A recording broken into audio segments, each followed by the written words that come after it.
Hello everyone, welcome back to Cello Tips. Today we're going to talk about posture, which is a seemingly fundamental topic, but it's something that I found myself thinking about more and more actually in recent years. And there are many reasons for that.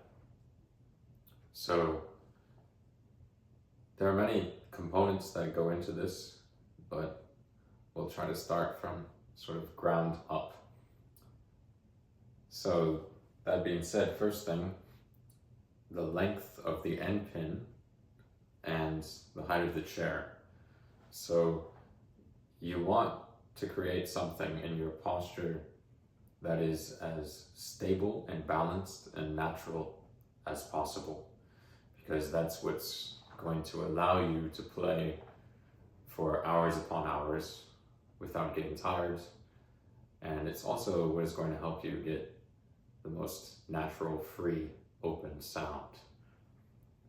So I believe that the ideal chair height is one in which your legs, your thighs, are basically parallel to the ground.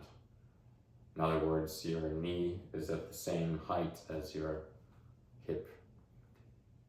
Some people like to sit higher than that, where their hip is above the knee, and that may work for some. I find myself, when I sit that way, that I don't have a feeling of groundedness in the chair, and it puts my balance a little bit off center due to that. So this is what works for me.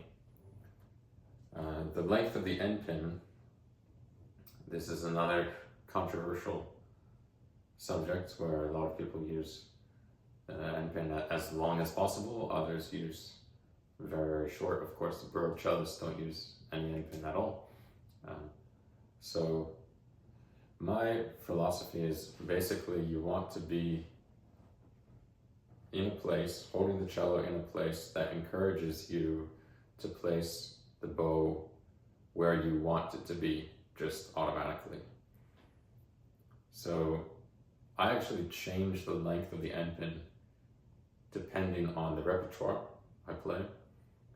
So for recital repertoire, which is probably the most basic standard setup, I use end pin length that is sort of moderate to long, and that allows me, when I just drop my arm, I come to this spot, this sort of contact point where I'm, close, naturally close enough to the bridge, encouraging my bow to go more towards the bridge, but I'm not overly there, and that allows me to get my ideal sound for sort of romantic recital repertoire. Now for Baroque playing, for box suites, I actually shortened the end pin drastically. So I'll go down something like that. And this is more similar to like a Baroque cello style playing where you wouldn't have any end pin at all, where the cello is lower down, and I find this to be much more suitable for that repertoire because I will basically never be playing right up against the bridge in the box suites. That's not a sound that I go for in that music. So naturally my arm falls a little bit closer to the fingerboard and I get that lighter sound. Now for big concerto repertoire, I might make the end pin even slightly longer than I would for that recital repertoire. And the reason for that is the longer you make the end pin, you make the cello more flat this way. So you're changing the angle of the cello up and down like this. And if I make the cello more flat, then I'm using a lot of gravity in my arm, in the bow. And that allows you to get a really, really huge sound, which is helpful for concerto repertoire with orchestra. So I'll use that sort of endpin length for that.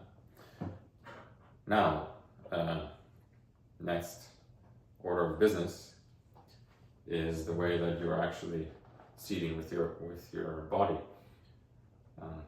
As we said, starting from ground up, I've experimented many different ways, many different placement of the feet, and I found that the best one for me overall is to have a very stable position where your feet fall basically directly under your knees and you are flat-footed on the ground, and actively so. So you can almost, at times, you can almost feel that you are pressing different parts of your feet into the ground. Whether that's, your toes or the back of the foot, whatever it might be, that you're actively rooted there from the ground. So you almost feel like your body's gaining energy from the ground. The other place that you are gaining energy from is from your seat on the chair. So if you use those 2 points as sort of energy sources, that's going to give you a very good base, very good root. Now from there, I find it incredibly important and helpful to think of having a strong midsection, both the front and the back. So strong abdominal section and strong lower back. And that doesn't mean you're creating a ton of tension there all the time, but to just have a little bit of strength. So at times you can activate that more. Other times you might want to relax it, but you never want to relax it so much that you collapse like this, because then you lose all of your power and all of your balance. So I encourage you to try to have a strong midsection there. Also in your exercise, and this is another subject, the benefits of exercise for playing the cello. But I would encourage you to do some light strength training for your midsection, both your abdominal wall and for the lower back. And that's going to help this a lot, helping you be able to activate that and get more from it. Okay, so once you have that strong midsection, everything on up from there basically should be relaxed, just very loose, very, very loose.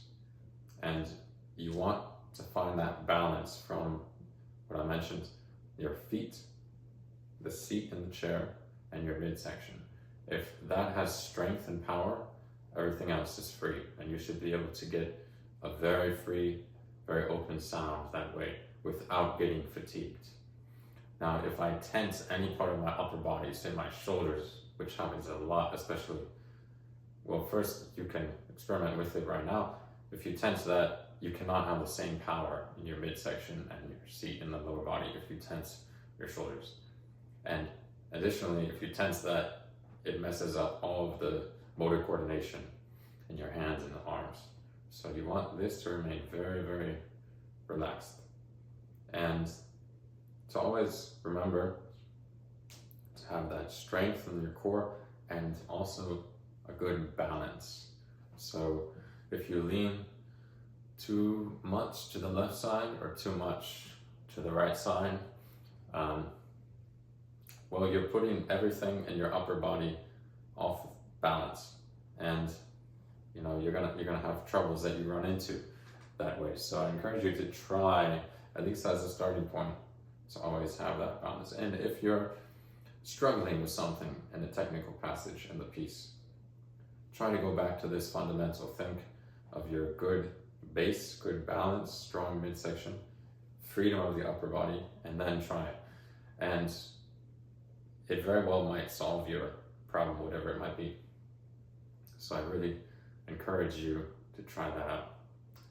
So I hope this was helpful to some of you, and I look forward to seeing you for the next one.